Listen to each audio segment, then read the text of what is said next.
Hi. ప్రేమ అంటే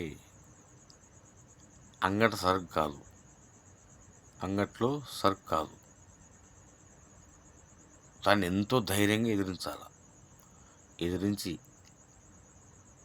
మనం దాన్ని దక్కించుకోవాలి. ప్రేమ ఎంతో గొప్పది. ప్రేమ ఎంతో గొప్పది. ఆ ప్రేమని మనం ఆస్వాదించాలంటే కొన్ని సంవత్సరాలు వెయిట్ చేయాల్సి ఉంటుంది. అంతే ఫ్రెండ్స్. ఎందుకంటే నేను చెప్పకూడదు కానీ ఫ్రెండ్స్, మనం ప్రేమించిన వ్యక్తి మనల్ని